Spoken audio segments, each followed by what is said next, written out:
Welcome to Examopedia Plus, where exam phobia ends. Sunday का दिन है।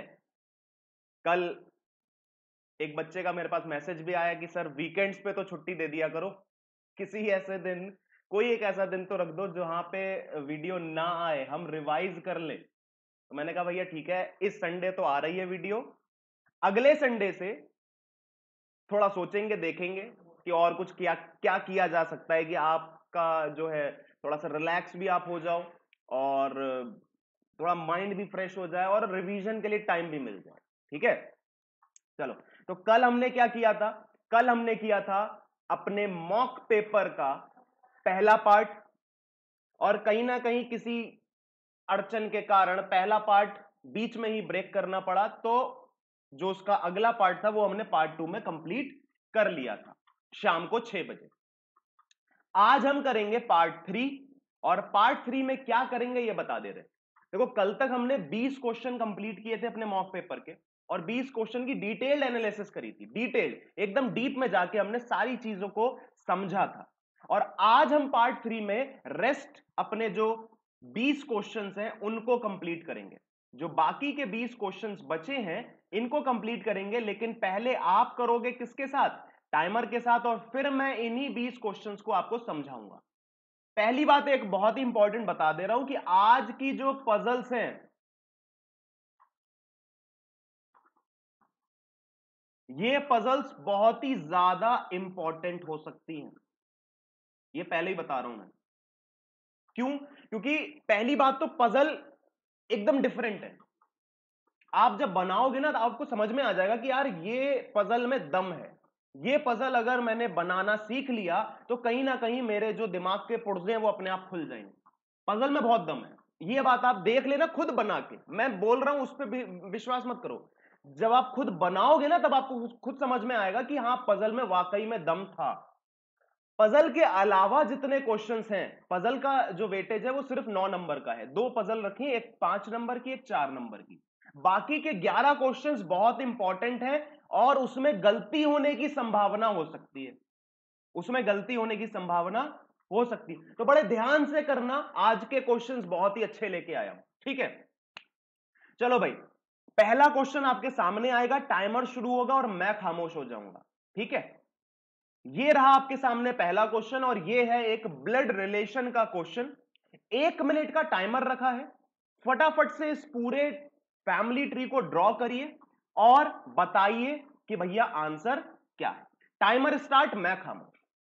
अब जल्दी से बता दो।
अब अगला क्वेश्चन आ रहा है इसी का 22nd क्वेश्चन।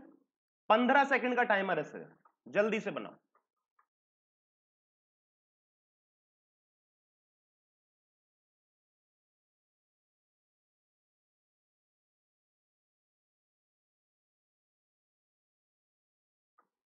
ठीक है, अब हम नेक्स्ट क्वेश्चन करेंगे, और अब हम इसको सॉल्व करेंगे। 2 ही क्वेश्चन थे फैमिली में, मतलब फैमिली ट्री में 2 ही क्वेश्चन थे, मतलब ब्लड रिलेशन में 2 ही क्वेश्चन। अब हम इसको कर लेंगे फटाफट से सॉल्व। क्लियर बात? अच्छा, सब कुछ विजिबल है? देख लें जरा, सब कुछ विजिबल है। अब एक बार फटाफट से बना लेते हैं। बोल रहा है a family has 7 person namely ABCDEFG, 7 लोग हैं। Each child has either both और none of his parents alive. हर बच्चे के या तो दोनों माँ बाप जिंदा हैं या फिर कोई भी नहीं जिंदा। ठीक है, चलो भाई, ए was the only sibling of D, तो ए डी का इकलौता सिबलिंग है। अब ये मेल भी हो सकता है, फीमेल भी, हमें नहीं पता अभी। फिर लिखा है डीज मदर, डी की जो मम्मी है, वॉज मैरिड टू एफ, तो जो एफ होगा वो फीमेल हो जाएगा कि नहीं हो जाएगा, हाँ या ना, ठीक है। हु हैज टू सन्स, अच्छा ए का एक ही सिबलिंग है, तो यही दोनों है ना इनके बेटे, मतलब यही दोनों इनके चाइल्ड हैं, और ये दोनों के दोनों कौन है, ये दोनों के दोनों सन है, मतलब कि मेल है। A was the son of B, A B का बेटा है, तो बी क्या हो जाएंगी, बी इनकी माता जी हो जाएंगी। सी वॉज एज मैटरनल एंट, ए की मैटरनल एंट है सी। मैटरनल एंट कौन होती है, जो मम्मी के साइड से आंटी होती हैं।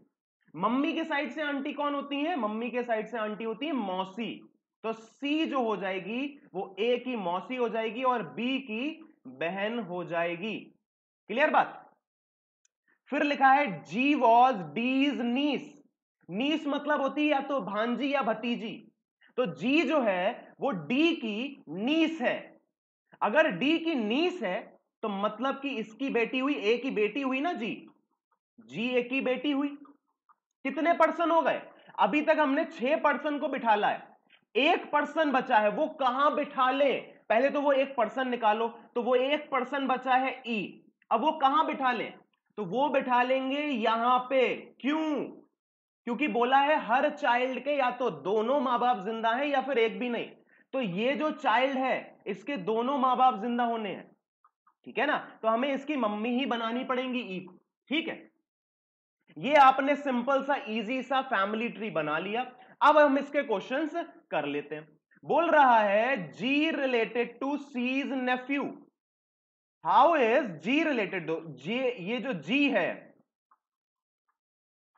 ये सी के नेफ्यू से कैसे रिलेटेड है।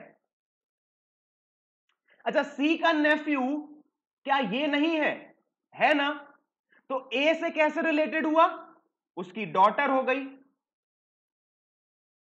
अच्छा ये भी तो नेफ्यू है सी का, तो डी से कैसे रिलेटेड हुआ, जी, जी रिलेटेड हुआ डी से नीस के फॉर्म में।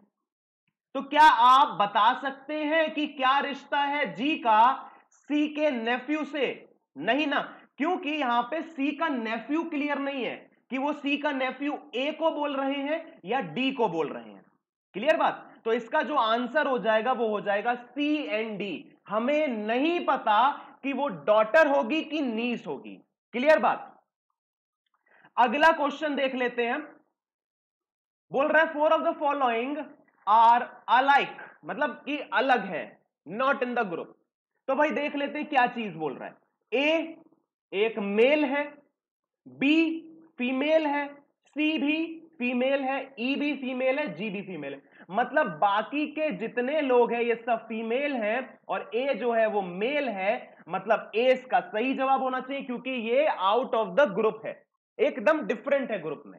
ठीक है ना, क्लियर हो गई बात। दोनों क्वेश्चन समझ में आ गए, इजी से थे, सिंपल से थे। अब अगला क्वेश्चन देखते हैं। अगला क्वेश्चन आ गया आपके पास में कोडिंग एंड डीकोडिंग। ये डिसाइफर कोडिंग है जिसको हम बोलते हैं चाइनीज कोडिंग। फटाफट से इसके क्वेश्चंस को निपटा लेते हैं, 30 सेकंड का टाइमर शुरू है, जल्दी से कंप्लीट करो।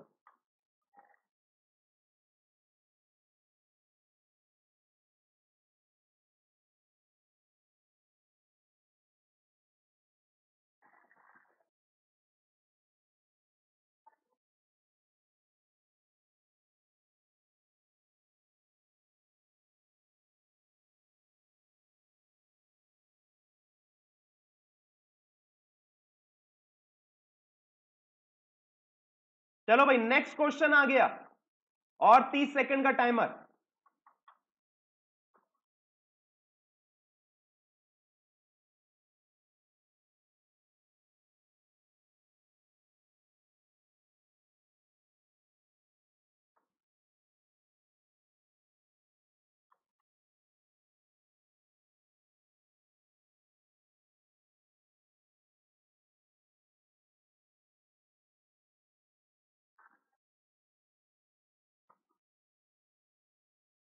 नेक्स्ट क्वेश्चन आ गया है, 30 सेकंड का टाइमर फिर से मिल जाएगा आपको।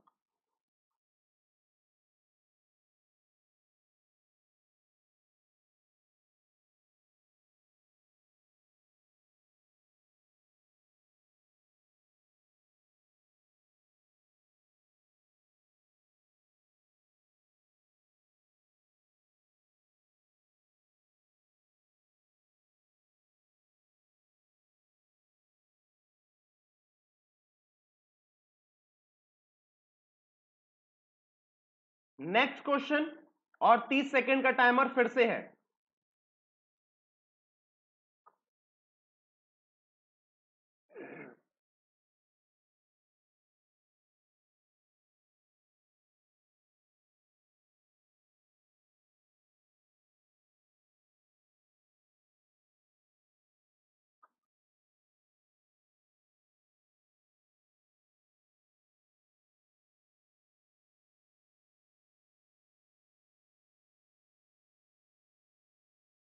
चलिए भाई, अब हम इसको करते हैं सॉल्व, ठीक है ना।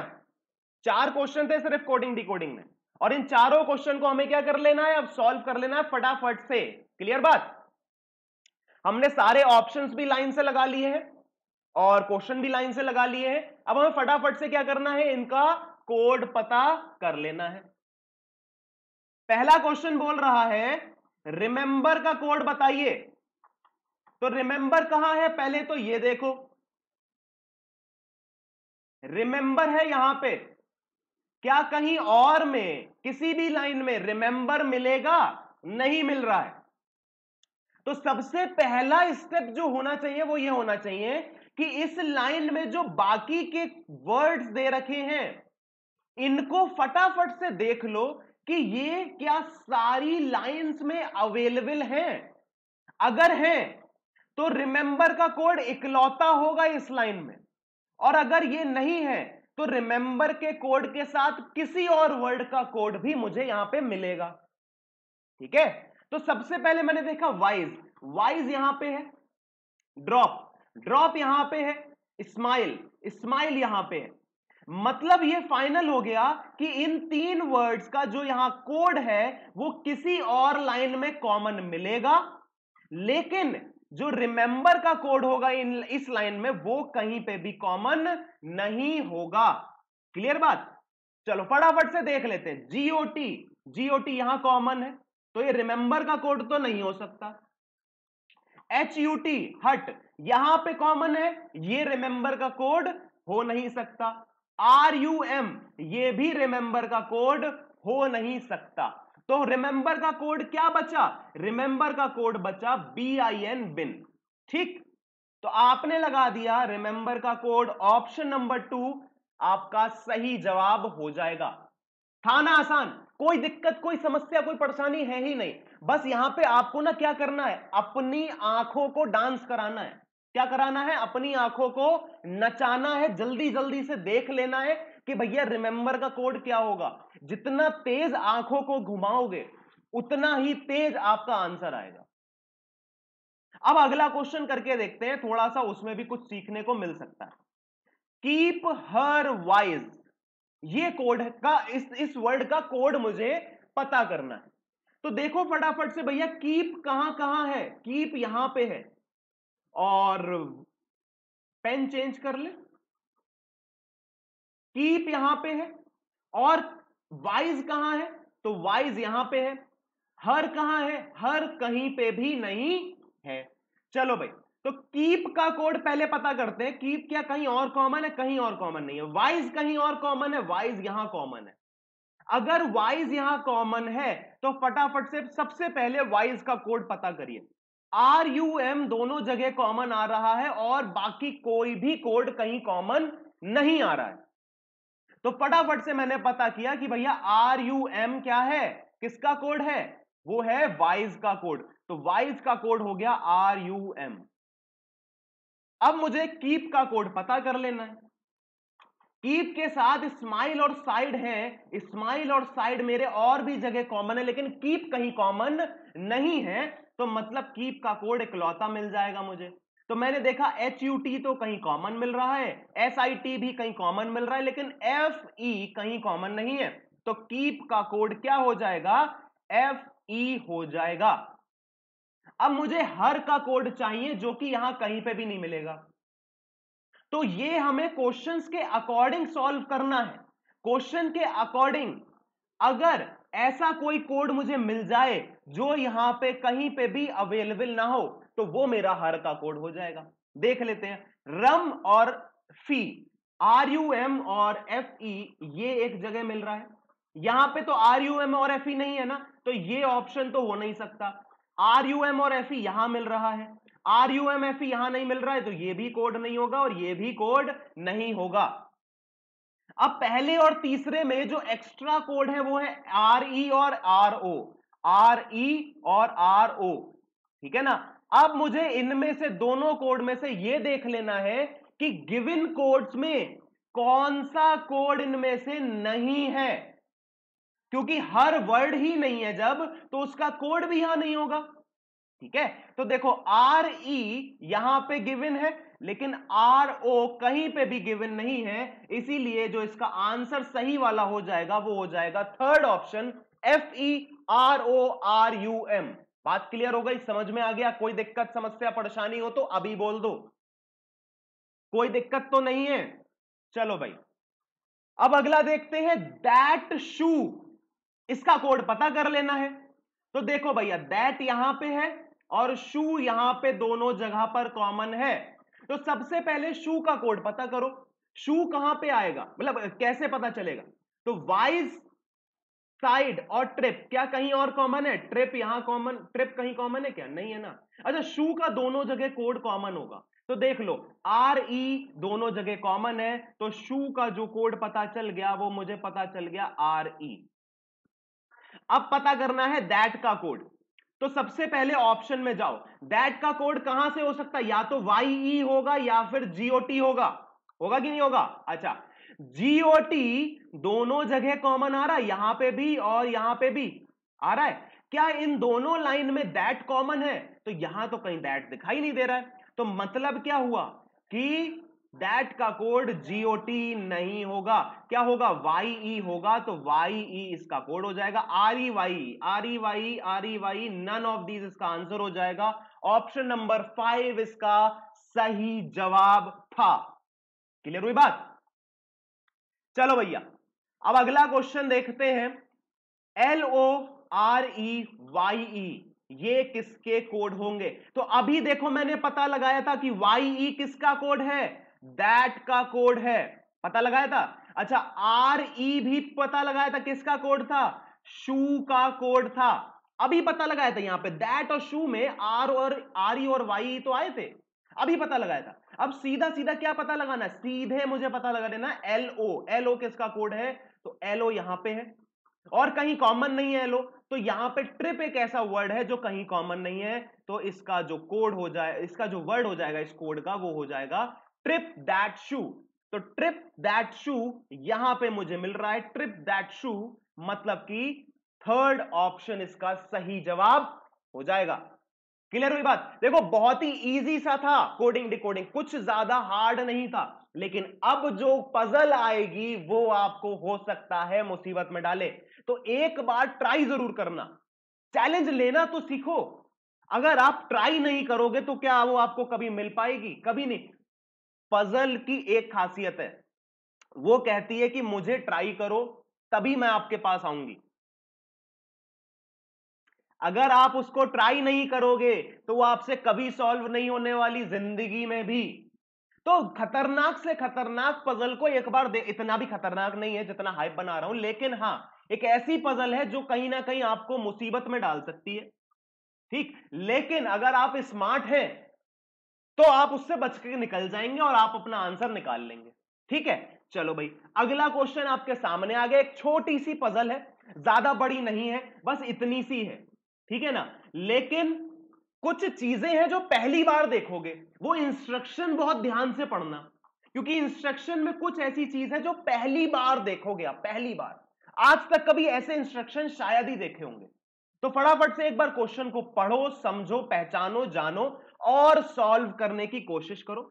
मैं अपने आप को थोड़ा सा कर लेता हूं क्या, छोटा, ठीक है, साइड कर लेते हैं अपने आप को, ताकि आप बहाना ना मारो कि भाई हमें तो क्वेश्चन ही नहीं दिख रहा था। तो भाई 3 मिनट का टाइमर शुरू कर दिया है, फटाफट से चालू हो जाओ। और अब मैं खामोश हूं।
हाँ भाई, सॉल्व किया क्वेश्चन। अब इसके क्वेश्चंस आ रहे हैं आपके सामने, 12-12 सेकंड का टाइमर है, फटाफट से इनको सॉल्व करके खत्म करो जल्दी से।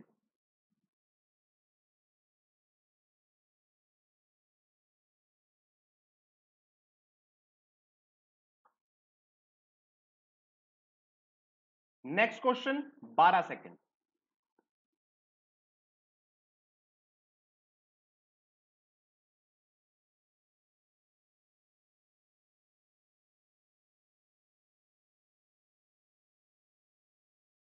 Next question, 12 second.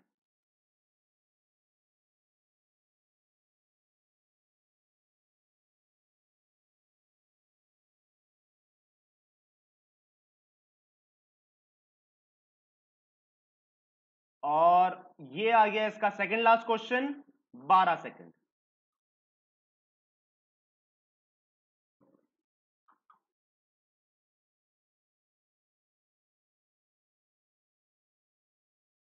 अब आ गया है लास्ट क्वेश्चन इसका, और 12 सेकंड। ये पजल का लास्ट क्वेश्चन है।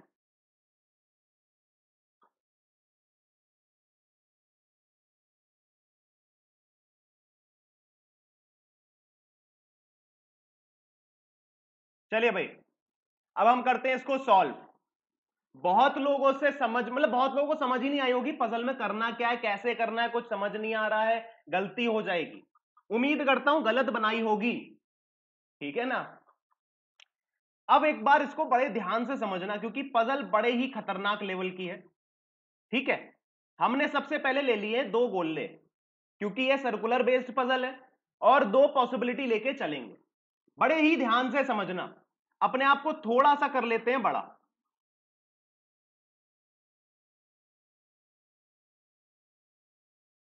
इतना सही है? चलो अब एक बार समझते हैं कि यार ये क्वेश्चन कहना क्या चाह रहा था। बोल रहा है 8 persons are sitting around a circular table such that the person sitting exactly opposite to each other will both face towards the same direction। मतलब क्या है? That is, if a person is facing outward, मान लो यहां मैं 8 लोगों की sitting बना लूं। अभी बड़े ध्यान से समझना, ये इंस्ट्रक्शन अगर समझ गए तभी क्वेश्चन कर पाओगे, वरना नहीं कर पाओगे। ये इंस्ट्रक्शन बहुत इंपॉर्टेंट है। मैंने 8 लोगों की सिटिंग बनाई। बोल रहा है कि वो पर्सन फेसिंग आउटवर्ड, अगर ये वाला बंदा आउटवर्ड देख रहा है, then the person sitting exactly opposite to him, मतलब इसके एग्जैक्टली अपोजिट ये वाला बंदा होगा कि नहीं होगा? तो ये कहां देखेगा ये बताए। विल ऑल्सो फेस आउटवर्ड, ये भी आउटवर्ड ही देखेगा, ये बोला गया है। एंड वाइसा वर्सा, वाइसा वर्सा मतलब उल्टा, कि अगर ये बंदा अंदर देख रहा है तो ये वाला बंदा भी अंदर ही देखेगा। क्लियर है? तो मतलब क्या है कि अगर मुझे इस इंसान की फेसिंग पता चल जाएगी तो मुझे इस इंसान की फेसिंग भी पता चल जाएगी। ये इस लाइन का मतलब था। क्लियर है बात? तो ये इंस्ट्रक्शन शायद ही आपने कभी किसी क्वेश्चन में देखी होगी, सुनी होगी, पढ़ी होगी, सॉल्व करी होगी। मुझे नहीं लगता आज तक कभी ऐसी कंडीशन आपने देखी होगी। अब इसको एक बार सॉल्व करते हैं। Q इज सिटिंग, अभी देखो बड़े ध्यान से समझना, बड़े आराम आराम से समझाऊंगा। Q is sitting second to the right of A, A के राइट में Q है सेकेंड नंबर पे।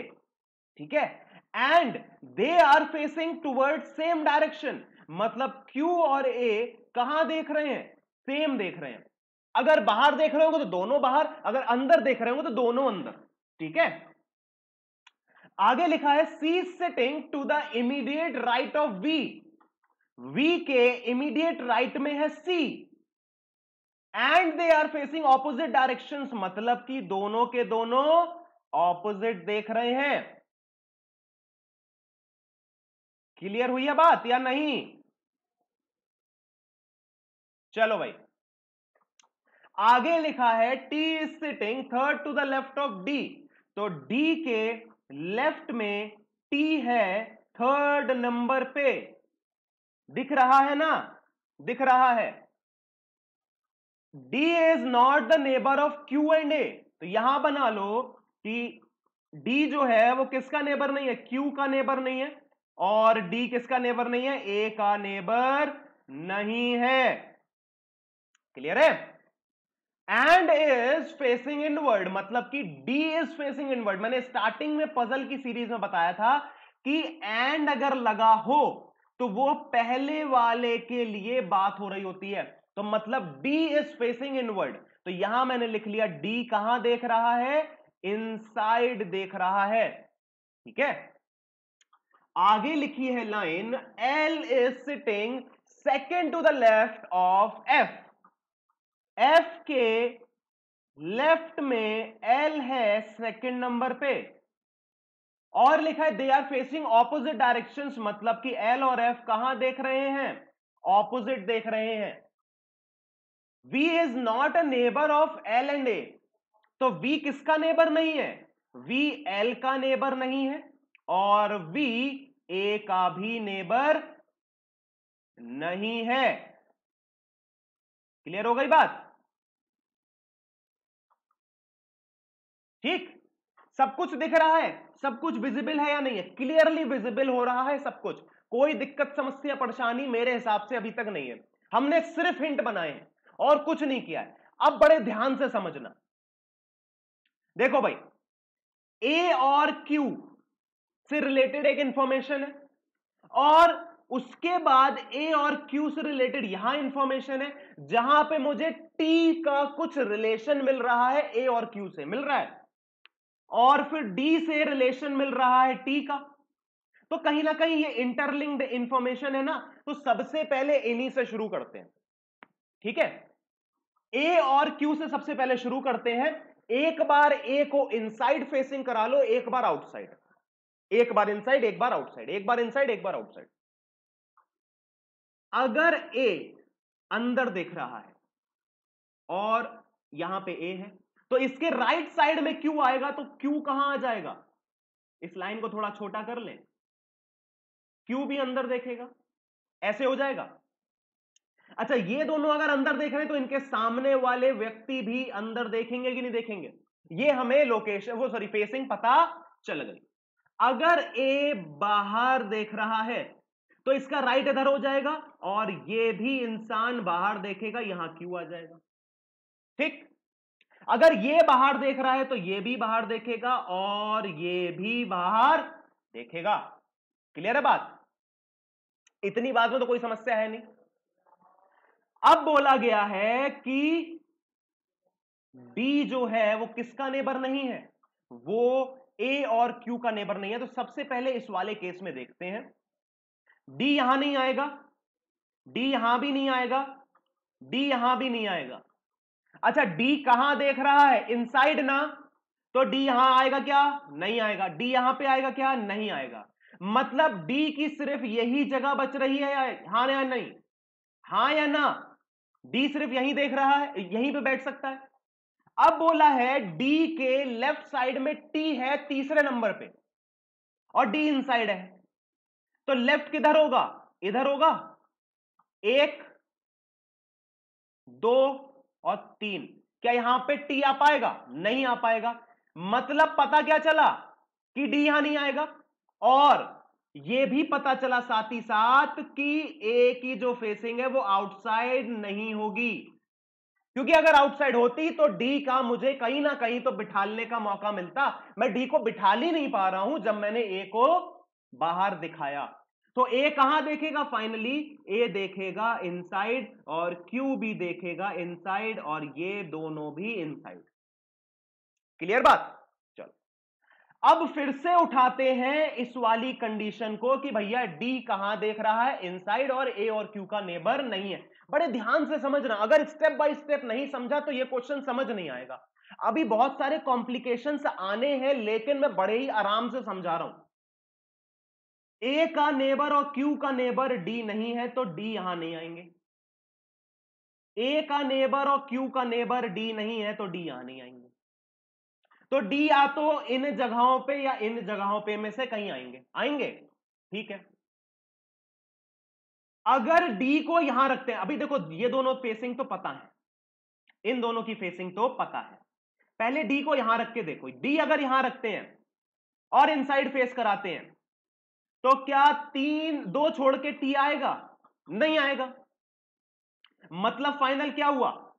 फाइनल ये हुआ कि डी यहां पे भी नहीं आएगा, तो यहां भी नहीं आएगा, क्योंकि दोनों डायग्राम तो अभी सेम है ना, दोनों डायग्राम में भी कुछ अदला बदली हुई नहीं है। तो एक बार अब रख दो यहां पे डी को, इस लाइन को थोड़ा छोटा कर देते हैं, एक बार रख दो डी को यहां पे, एक बार रख दो डी को यहां पे। ठीक है, नहीं यहां नहीं, सॉरी यहां पे। ठीक, यहां रख दिया, एक बार डी को यहां पे और एक बार डी को यहां पे। ठीक है, रख दिया। अब रख दो टी को, टी सॉरी डी के लेफ्ट में है टी तीसरे नंबर पे, तो टी यहां आ जाएगा। डी के लेफ्ट में टी है तीसरे नंबर पे, टी यहां आ जाएगा। क्लियर? इतनी बात, इतनी बात में अगर कोई समस्या है तो अभी बता दो। इतनी बात में कोई समस्या होनी नहीं चाहिए, क्योंकि बहुत ही इजी सी चीजें थी और मैंने समझा दी। इसकी फेसिंग मुझे नहीं पता है अभी, इसकी फेसिंग अभी मुझे नहीं पता है। ठीक है, इतनी बात क्लियर है?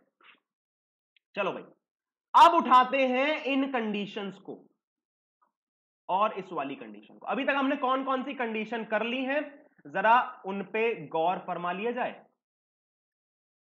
ठीक है, हमने कर ली हैं, हाइलाइटर ले लेते हैं, बड़े ही ध्यान से समझना।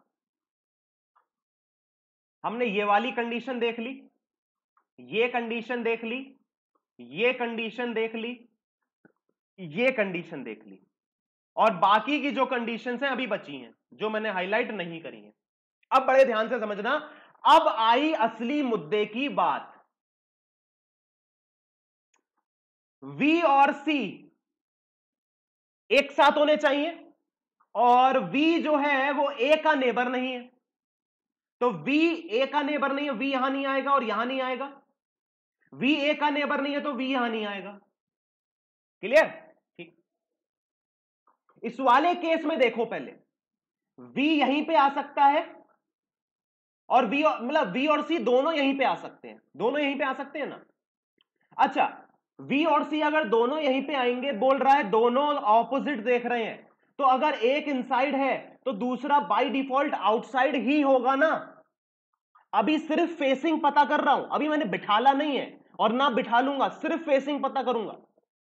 अगर B और C यहीं पे आने हैं और एक बंदा अंदर देख रहा है तो एक बंदा बाहर ही देखेगा, और अगर ये बाहर देखेगा तो ये भी बाहर देखेगा, हाँ या ना। V और C यहीं पे आएंगे और कहीं तो आ नहीं सकते, तो जो बचे हुए L और F है वो इन जगहों पर ही तो आएंगे, हाँ या ना। ठीक। अब L और F अभी मैं रख नहीं रहा हूं, अभी सिर्फ पॉसिबिलिटी है, L और F यहीं आएंगे।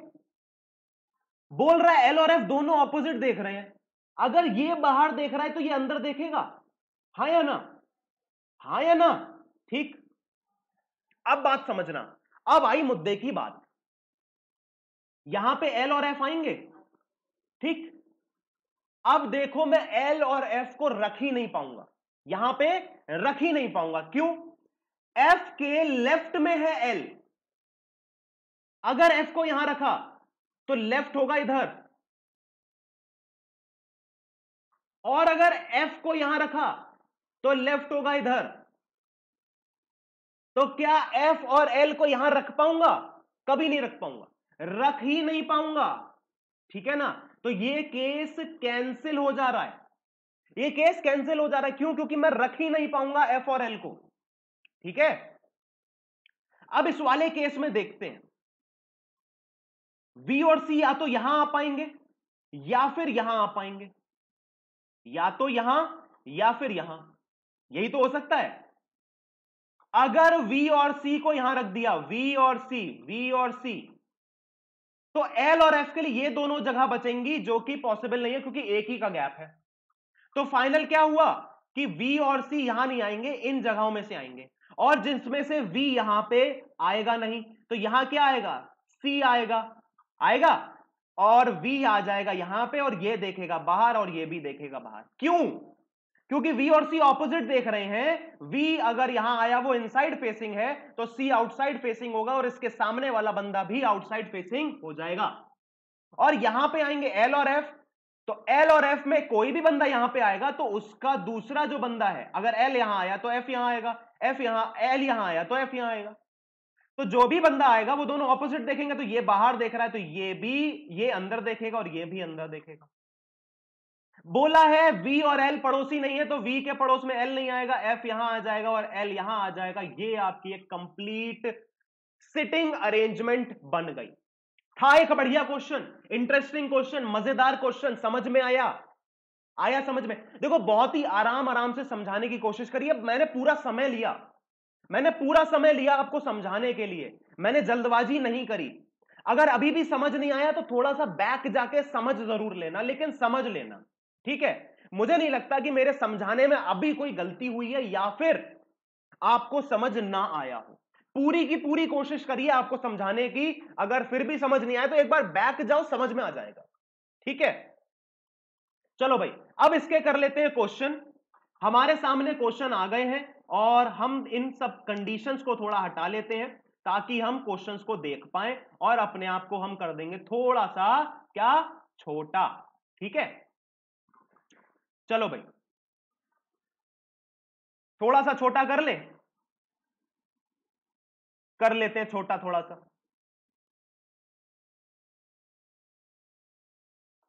चलो भाई, अब दिख रहा है, पहला क्वेश्चन है who is sitting second to the left of V। तो ये सही था, ये गलत था ना, ये गलत है, इसको नहीं देखना है। तो V के लेफ्ट में सेकंड नंबर पे कौन है? डी है ना, तो वी के सेकंड नंबर पे लेफ्ट में डी आ जाएगा, ये इसका सही जवाब हो जाएगा। ऑप्शन नंबर 3 इसका सही जवाब था। ठीक है, फिर बोला है which of the following pair is sitting adjacent to each other and facing the same direction.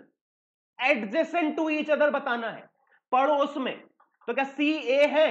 हां। और सेम डायरेक्शन है? नहीं, तो सी ए तो नहीं है। क्यूएल, क्यूएल पड़ोसी है? हां है, लेकिन सेम डायरेक्शन नहीं। एलडी, एलडी पड़ोसी है, सेम डायरेक्शन नहीं। एटी, एटी पड़ोसी है और सेम डायरेक्शन भी है, तो ये इसका सही जवाब हो जाएगा। एफ क्यू, एफ क्यू पड़ोसी है ही नहीं, तो इसका सही जवाब था option number 4। Clear? Who is sitting third to the left of Q? तो क्यू के लेफ्ट में थर्ड नंबर पे 1 2 3, तो सी इसका सही जवाब हो जाएगा। ऑप्शन नंबर 1 इसका सही जवाब था। क्लियर बात कि भैया क्यू के लेफ्ट में थर्ड नंबर पे कौन है? वो सी है। सी मतलब option number 1। How many person are sitting, अच्छा 30th क्वेश्चन का जो ऑप्शंस है वो ये हैं, ठीक है ना, ये हैं options. How many person are sitting in between D and V towards the left of D? D के लेफ्ट साइड में, मतलब इस साइड में डी और वी में कितने लोग हैं? तो 1 2 3 4 5, 5 लोग हैं, मतलब मोर देन 3 इसका सही जवाब होगा। होगा कि नहीं होगा? बोला है साफ साफ, how many person are sitting between D and V towards the left of D. तो डी का लेफ्ट किधर होगा? डी का लेफ्ट हो जाएगा इस साइड में, इसी साइड में तो होगा ना, इस साइड में ही तो होगा। ठीक है, तो 5 लोग थे, मोर देन 3 आ गया। Which of the following is true? True बताना है इसमें से। D is sitting, D is sitting to Q, D sitting to Q, D is sitting to Q, ये ऑप्शन मुझे कुछ गड़बड़ लगा। L is sitting to V, L is sitting, sitting ना होके फेसिंग हो जाएगा, हो सकता है। T is an immediate neighbour of A, T is an immediate neighbour of A, ये तो सही हो रहा है। ठीक है, L is an immediate neighbour of F, L is an immediate neighbour of F, ये गलत हो रहा है। टी सिटिंग टू क्यू, ये कुछ क्लियर हो नहीं रहा है, तो इस वाले क्वेश्चन को एक बार छोड़ दो। ठीक है ना, इस वाले क्वेश्चन को छोड़ दो, कोई दिक्कत नहीं है। इतना कोई हार्ड एंड फास्ट रूल थोड़ी है कि सारे क्वेश्चन करने हैं। आपने डायग्राम बना लिया ना, एक बार मैं इस क्वेश्चन को देख लूंगा और टेलीग्राम पे बता दूंगा कि इस क्वेश्चन का सही मतलब क्या था। ठीक है, चलो भाई अगला क्वेश्चन देखते हैं आप। और अगला क्वेश्चन आ गया है आपका अल्फा न्यूमेरिक सीरीज का, और बहुत ही फेवरेट क्वेश्चन होता है किसका? एग्जामिनर का। तो भैया अपने आप को हम थोड़ा सा कर लेते हैं बड़ा, और फिर क्या करेंगे? सॉल्यूशन देखेंगे जल्दी से। तो भैया 30 सेकंड का टाइमर कर दिया है ऑन, फटाफट से चालू हो जाओ।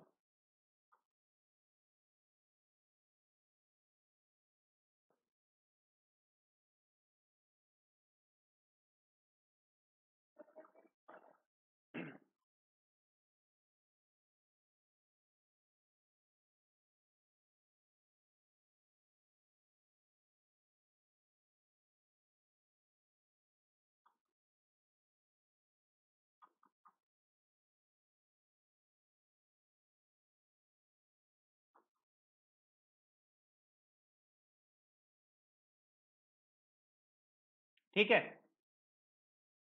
अच्छा इसमें एक क्वेश्चन में हो सकता है गड़बड़ी हो जाए, लेकिन देख लेते हैं। इसमें आगे और पीछे नहीं लिखा है, मतलब फॉरवर्ड और बैकवर्ड नहीं लिखा है।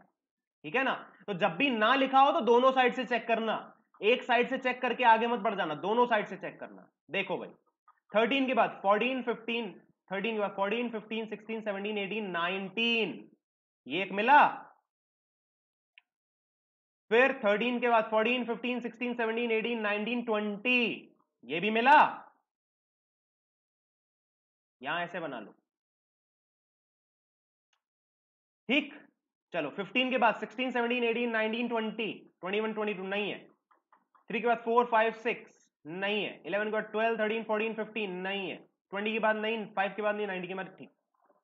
अच्छा 19 के बाद एक ये मिलेगा, मिलेगा कि नहीं मिलेगा? 3 मिल गए, 3 मिल गए।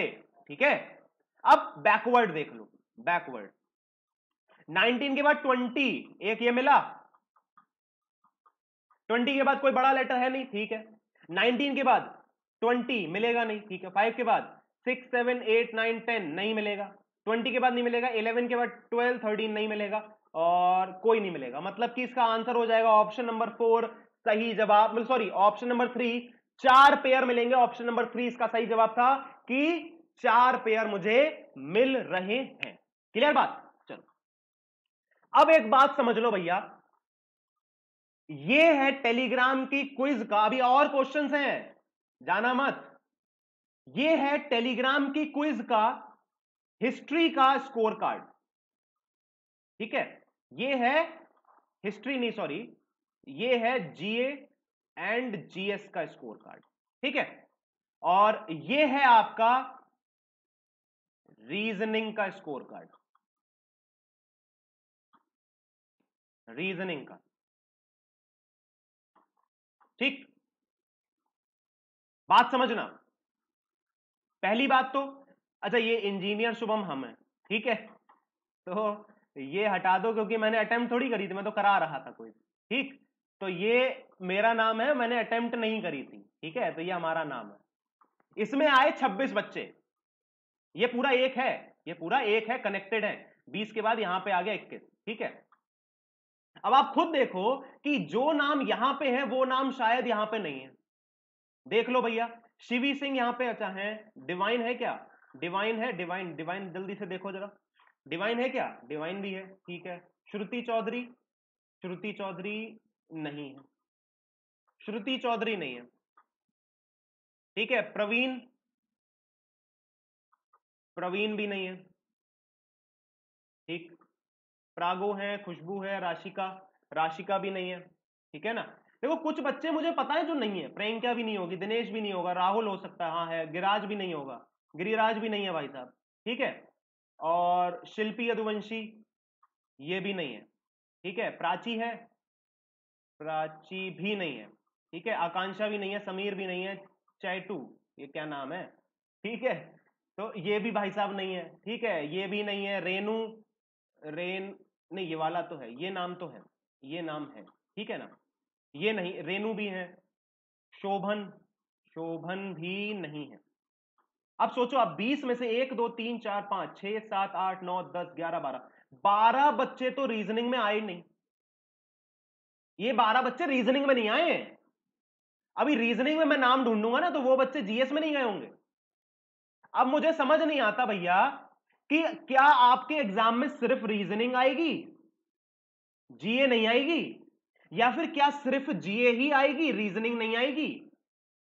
किस ख्यालों में खोए हुए हो बताओ भैया। टेलीग्राम पे क्विज करा रहे हैं, लाइव क्विज होती है, लाइव रिजल्ट आता है, तुरंत की तुरंत रिजल्ट मिल जाता है, पता भी चल जाता है कितने बच्चों में कितना मेरा मार्क्स आया, कितने मिनट में मैंने अटेम्प्ट किया, बाकी बच्चों ने कितने मिनट में अटेम्प्ट किया। अब देखो यहां पे एक बच्चे ने 20 सही किए और 4 मिनट में सही किए। देखो भाई, ये गौरव प्रताप ने 20 क्वेश्चन, 20 के 20 क्वेश्चन सही किए और 4 मिनट में सही किए। यहां पे एक दिव्या है, 10 क्वेश्चन, 10 में से 10 क्वेश्चन सही किए और 1 मिनट में कर लिए। आप सोच के देखो कितना ब्रिलियंट बच्चे हैं यहां पे। लेकिन आप अगर उसमें मेहनत नहीं करोगे, रोज नहीं आओगे, तो आपकी काबिलियत फिर छुप जाएगी, छुप जाएगी। अब क्विज कब होती है? तो भैया क्विज होती है, ये वाली क्विज रीजनिंग की होती है 5:30 बजे, और जीए जीएस की क्विज होती है, जीए जीएस की क्विज होती है 2 बजे daily, Monday to Saturday daily होती है 2 बजे जीए जीएस की क्विज, और 5:30 बजे है रीजनिंग की क्विज। अब यार देखो ना, 5:30 से 5:35 भी हो सकता है और 5:25 भी हो सकता है। इतना टाइम का पाबंद कोई नहीं होता यार कि 5:30 का जैसी 30 बजा वैसी क्विज आपको दे दे। या तो 5:25 तक आ जाएगी या 5:35 तक। तो थोड़ा सा यार इंतजार किया करो और चैनल पे बने रहा करो। चैनल कौन सा? टेलीग्राम चैनल पे। ये जो क्विज होती है टेलीग्राम पे होती है, टेलीग्राम का जो लिंक है वो डिस्क्रिप्शन में दे रखा है। तो टेलीग्राम पे एक बार या तो ज्वाइन कर लो, नहीं किया है, और अपने फ्रेंड्स को लेके आओ भैया क्विज में। ये जो नंबर है ये इंक्रीज हुआ है, 26 हुआ है, अब मैं इसको 50 देखना चाहता हूं। कल जो क्विज कराऊंगा मंडे को, उसमें 50 होने चाहिए बच्चे। 50 बच्चों से अगर कम हुई क्विज फिर बताऊंगा। ठीक है, चलो भाई अगला क्वेश्चन देखते हैं। ये एक और सिंपल सी पजल है, ट्राइंगुलर बेस्ड पजल है, बहुत ही इजी है, ज्यादा टफ नहीं है, लेकिन लाइन बाय लाइन बताओगे तो, वरना दिक्कत होगी। ठीक है, 3 मिनट का टाइमर दिया है, जल्दी से कर लेते हैं इसको फटाफट से। अपने आप को थोड़ा सा कर लेता हूं छोटा और शुरुआत हो जाए। Fast, quick.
चलो भैया, अब अगला देखते हैं, 12 सेकंड का टाइमर है।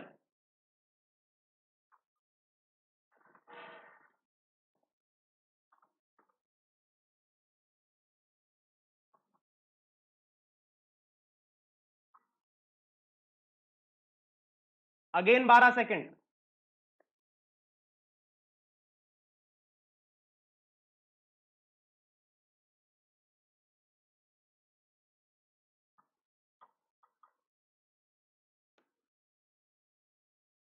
Again 12 second.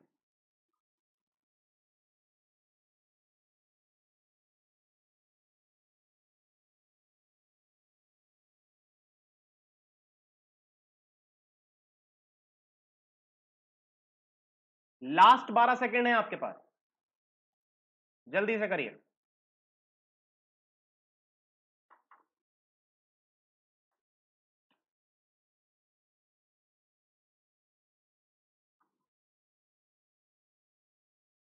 चलिए भाई, अब करते हैं इसका सोल्यूशन।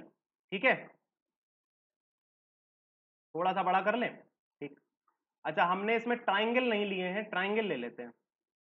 थोड़ा सा समय दीजिए, 5 सेकंड 10 सेकंड का। ठीक है, एक छोटा सा ट्राइंगल ले लेंगे ना तो आसानी हो जाएगी। ट्राइंगल ले लेते हैं फटाफट से।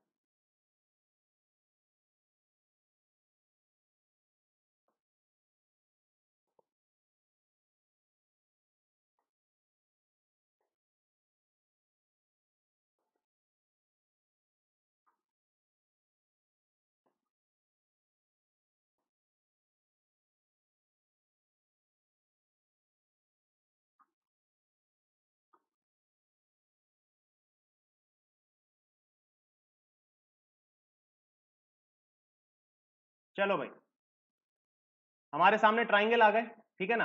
अब थोड़ा सा इजी हो जाएगा, ठीक। चलो फटाफट से बना लेते हैं कि भैया 6 पर्सन है और पेन चेंज कर लें। 6 पर्सन है, A B C D E F, standing around a triangular table. 3 person standing in corners और are facing away from the centre. तो ये अवे फ्रॉम द सेंटर है, ठीक है, ये अवे फ्रॉम द सेंटर है। क्लियर बात। तो 3 बंदे यहां होंगे, ये टुवर्ड्स द सेंटर होंगे। क्लियर बात। चलो भाई, अब अगला क्वेश्चन अगला पॉइंट देखते हैं। Those standing at corners like either black और व्हाइट। तो जो कॉर्नर्स पे हैं वो या तो ब्लैक या फिर व्हाइट, और जो साइड्स पे हैं वो रेड और ब्लू। तो साइड पे रेड ब्लू। क्लियर बात। यहां से अब कंडीशन शुरू हो रही है और यहां तक चल रही है, ठीक है। अब बड़े ध्यान से करना इस क्वेश्चन को, क्योंकि गलती होने की संभावनाएं हैं। E and F are standing to the immediate left of each other. मतलब E के लेफ्ट में है F और F के भी लेफ्ट में है E।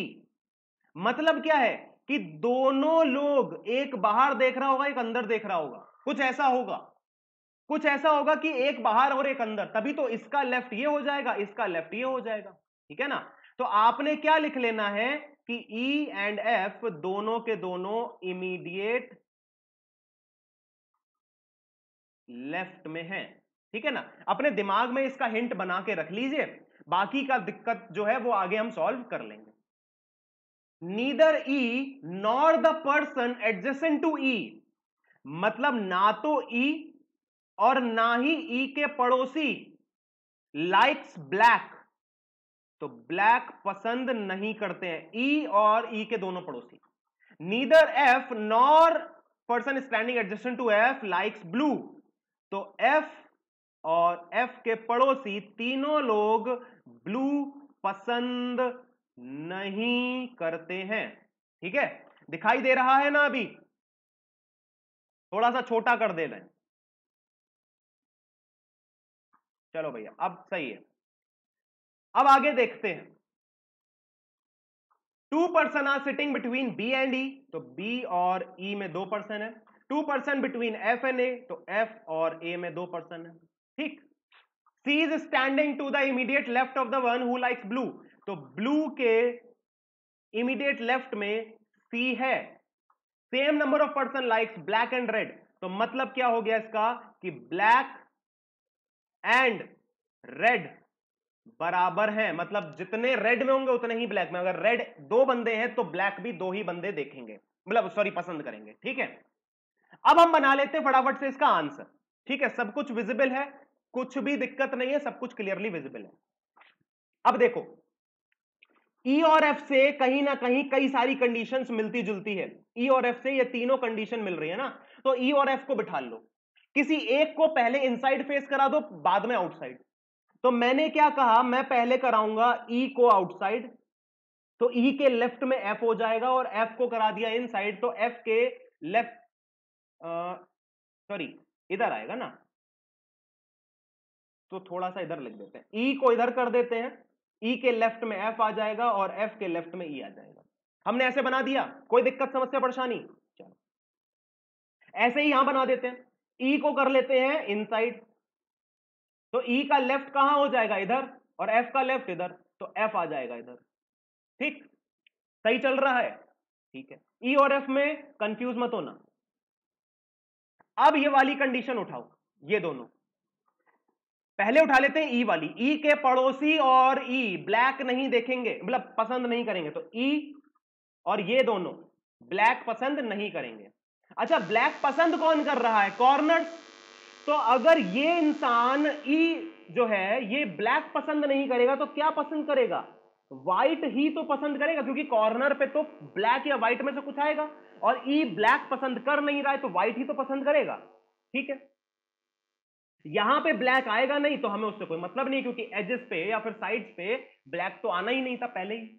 चलो अब ब्लू वाला भी कंडीशन पहले लगा लेते हैं कि ब्लू जो है वो एफ और उसके पड़ोसी नहीं देखेंगे, तो एजेस पे मतलब साइड्स पे ब्लू अगर नहीं आएगा यहां पे तो क्या आएगा, यहां पे रेड ही तो आएगा, आया ना। और यहां पे रेड नहीं, वो ब्लू नहीं आएगा, कोई दिक्कत नहीं। अब ये वाली कंडीशन उठा लो, ई के दोनों पड़ोसी और ई ब्लैक नहीं है, तो यहां पे ब्लैक और यहां पे ब्लैक नहीं आएगा, तो क्या आ जाएगा, व्हाइट ही तो आएगा, यहां भी व्हाइट आएगा। ठीक, क्लियर बात। और एफ का पड़ोसी में ब्लू नहीं है, तो ब्लू यहां नहीं आएगा तो रेड आ जाएगा, और यहां भी रेड आ जाएगा। क्लियर बात। अब बात समझना एक बार, ये वाली कंडीशन देखो, इस वाली कंडीशन, इसमें रेड कितनी बार आया है, 2 बार, 2 बार आया है। और ब्लैक कितनी बार आ सकता है, ब्लैक तो कॉर्नर पे ही है ना, ब्लैक इन दोनों कॉर्नर्स पे आएगा नहीं, तो यही एक बचेगा अगर आएगा, ये संभावना है, डेफिनेट नहीं है, ये संभावना है कि अगर कहीं ब्लैक आ सकता है तो वो इसी जगह आ सकता है।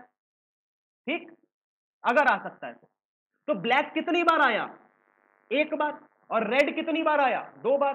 बोला क्या गया था, ब्लैक और रेड बराबर हैं, तो ये केस कैंसिल हो गया कि नहीं हो गया, हो गया कि नहीं हो गया कैंसिल। तो इसको केस को कैंसिल कर दो फटाफट से, इसको हटा दो। बात समझ आ गई ना क्यों कैंसिल हुआ। अगर समझ नहीं आई तो एक बार जल्दी से रिपीट कर लो, पिछले 1 मिनट का जो वीडियो है उसको रिपीट कर लो फटाफट से, 1 मिनट वाला रिपीट कर लो, फिर आगे की कंटिन्यूशन कर लेना। अब इस वाली चीज को देखो, ब्लू यहां नहीं आएगा, ब्लैक यहां नहीं आएगा, ठीक है। चलो, बी 2 छोड़ के ई है, तो ई यहां पे 2 छोड़ के बी यहां आ जाएगा। एफ 2 छोड़ के ए है, तो एफ 2 छोड़ के ए यहां आ जाएगा। ठीक, अच्छा, सी जो है वो ब्लू के लेफ्ट में है, ब्लू के लेफ्ट में है सी, तो क्या, अच्छा अब मुझे बताओ सी क्या यहां आ पाएगा, कभी कभी नहीं आ सकता, क्यों, क्योंकि कॉर्नर्स पे कभी भी ब्लू होगा ही नहीं। बोला है ना, कॉर्नर्स पे तो ब्लैक एंड व्हाइट है, तो कॉर्नर्स पे ब्लू होगा नहीं, तो ब्लू के इमीडिएट लेफ्ट में सी होगा नहीं, तो सी यहां पे आ नहीं सकता, सी यहां पे आ नहीं सकता, तो सी कहां आएगा, सी यहां आएगा, और ब्लू के इमीडिएट लेफ्ट में, तो ब्लू ये हो जाएगा, तभी तो इसके लेफ्ट में है इमीडिएट।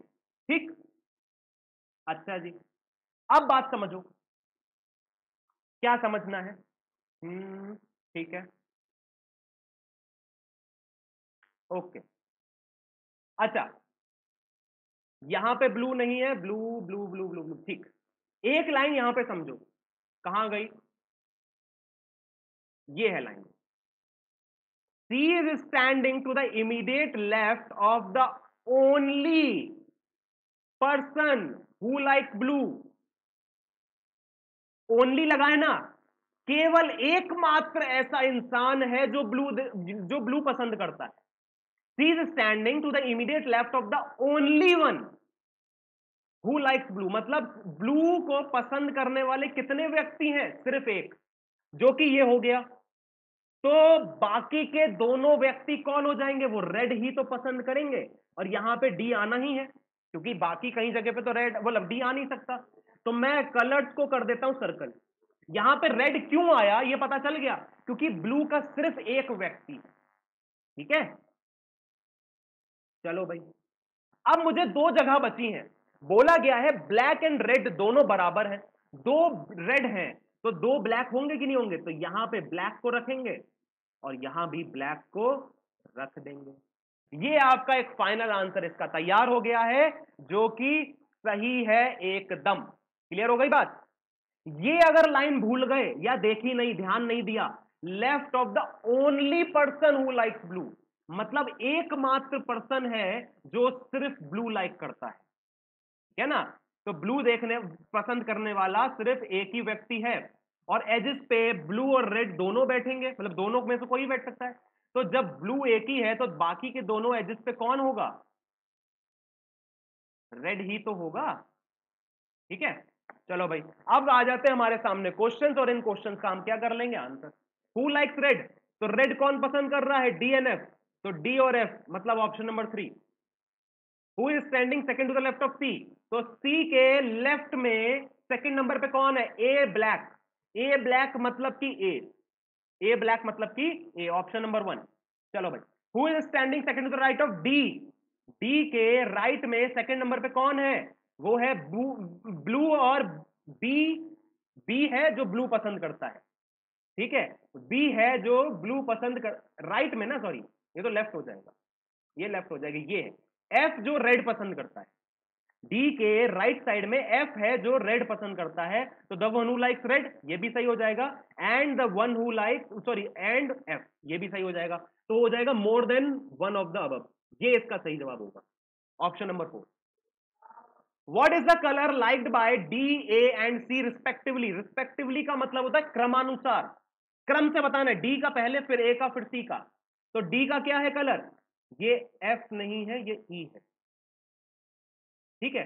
D का कलर क्या है? रेड। रेड सबसे पहले होना चाहिए, या तो ये या फिर ये। फिर है A, A मतलब ब्लैक, मतलब कि ये, और C मतलब कि ब्लैक, मतलब कि ये। रेड ब्लैक ब्लैक, ये इसका सही जवाब हो जाएगा, ऑप्शन नंबर 5।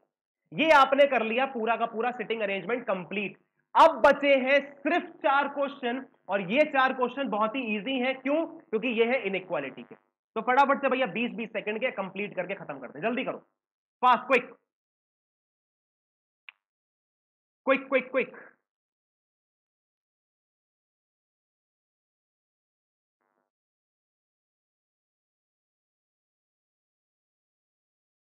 टाइमर स्टॉप हो गया था।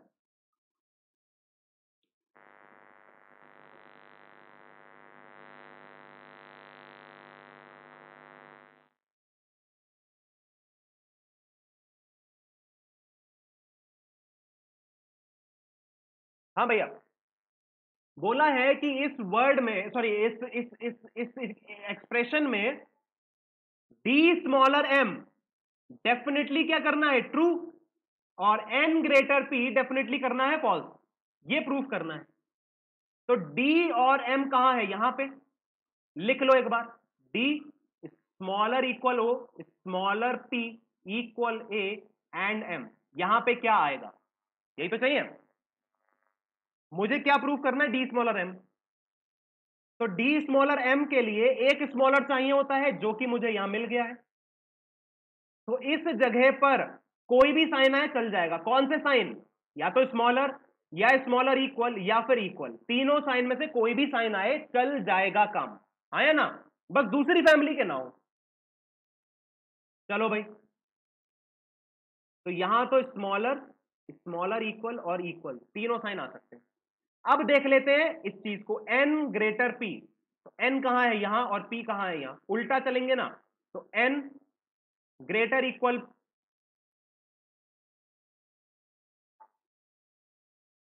n greater equal i equal m, और फिर आएगा a, और फिर आएगा p इक्वल।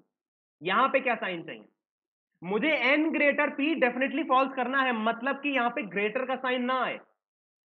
अब कहीं ग्रेटर का साइन है? नहीं है, तो यहां पे सिर्फ क्वेश्चन मार्क की जगह पर अगर ग्रेटर का साइन आ गया तो मैं ये चीज प्रूव नहीं कर पाऊंगा। तो मतलब यहां पे ग्रेटर का साइन ना आए, बाकी कोई भी साइन आ जाए चल जाएगा काम, चल जाएगा ना। मतलब कहना क्या चाह रहा हूं, यहां पे ग्रेटर का साइन ना आए, बाकी कोई भी साइन आ जाए, तो कोई भी साइन में से मतलब अगर ग्रेटर इक्वल आ गया या फिर इक्वल आ गया, ग्रेटर इक्वल या फिर इक्वल। ये उल्टा देख रहे हैं, इसीलिए इन साइंस को उल्टा किया यहां पे, ठीक है ना, क्योंकि हम उल्टा चल रहे हैं ना, यहां पे एन से पी जा रहे हैं, तो इसीलिए यहां पे ग्रेटर इक्वल को यहां पे ग्रेटर इक्वल कर दिया है। ये इस टाइप से हो रहा है, मतलब ये स्मॉलर इक्वल है, यहां पे ग्रेटर इक्वल है, ये स्मॉलर इक्वल यहां, मतलब ये स्मॉलर का साइन है, ये ग्रेटर का साइन है, ठीक है। तो हमें चाहिए कौन सा साइन? या तो स्मॉलर इक्वल या फिर इक्वल, यही तो चाहिए। तो स्मॉलर इक्वल और इक्वल, मतलब कि आइदर 2 और 3 इसका सही जवाब हो जाएगा। हमने आंसर टिक नहीं करे हैं, कोई बात नहीं, इसका जो आंसर होगा सही वो हो जाएगा ऑप्शन नंबर 5। क्लियर बात? समझ में आ गया? कोई दिक्कत, समस्या, परेशानी? अगला क्वेश्चन देखते हैं, और 20 सेकंड का टाइमर शुरू हो चुका है। जल्दी से भैया बता दो मुझे इसका आंसर क्या होगा, क्विक फास्ट।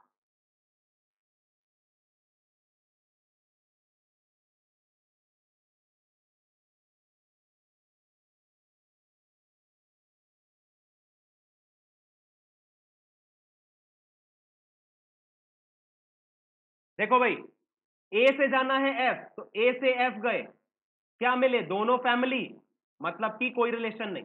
बी से एफ गए, दोनों फैमिली, मतलब कि कोई रिलेशन नहीं।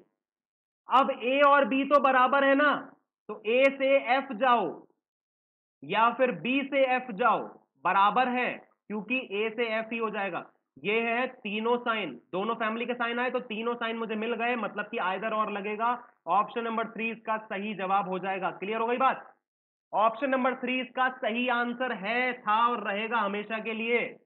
क्यों? क्योंकि ए और बी बराबर हैं और दोनों फैमिली के साइन आ रहे हैं, इसलिए तीनों साइन की जरूरत थी। तीनों साइन मिल भी गए और ए और बी बराबर थे, तो ए की जगह बी रखूं या बी की जगह ए, कोई फर्क नहीं पड़ता है। अगला क्वेश्चन करते हैं और 20 सेकंड का टाइमर शुरू हो चुका है, जल्दी से कर लो।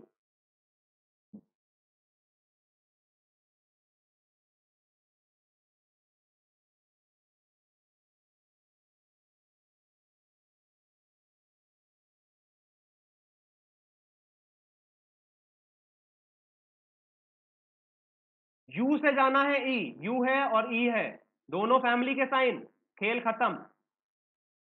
डब्ल्यू से एफ गए, दोनों फैमिली के साइन, खेल खत्म। नाइदर नॉर इसका सही आंसर हो जाएगा, ऑप्शन नंबर 4। क्लियर बात? चलो भाई, ऑप्शन नंबर 4 है इसका आंसर। अगला आंसर देखते, अगला क्वेश्चन देखते हैं और 20 सेकंड का टाइमर है, जल्दी से शुरू हो जाओ, फटाफट क्विक फास्ट, जल्दी जल्दी जल्दी।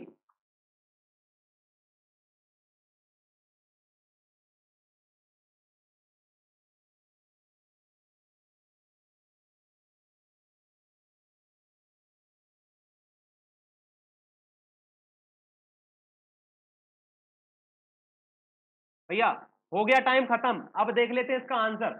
हमें प्रूव करना है be smaller ji.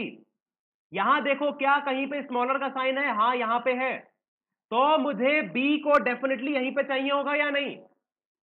Be smaller कुछ भी करना है, जी करना है, ई करना है, क्यू करना है, कुछ भी करना है, बी स्मॉलर करना है तो स्मॉलर का साइन तो चाहिए ना। तो बी अगर स्मॉलर प्रूव करना है तो बी को तो सबसे पहले होना चाहिए या नहीं? तो बी सबसे पहले कहां पे है देख लो, बी सबसे पहले इस वाले जगह पर है, तो यही आंसर हो जाएगा। एक बार रख भी लेते हैं, Q ji E, be smaller ई है, बी स्मॉलर जी है क्या? बी स्मॉलर जी हो रहा है, आंसर सही हो गया आपका, ठीक है ना।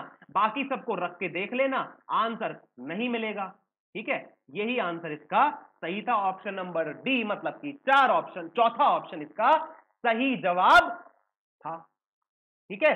भैया देखो आज की लंबी हो गई, बहुत बढ़िया क्लास, 1.25 घंटे की क्लास हुई है, मजा आ गया होगा आपको आज की क्लास में, ठीक है ना।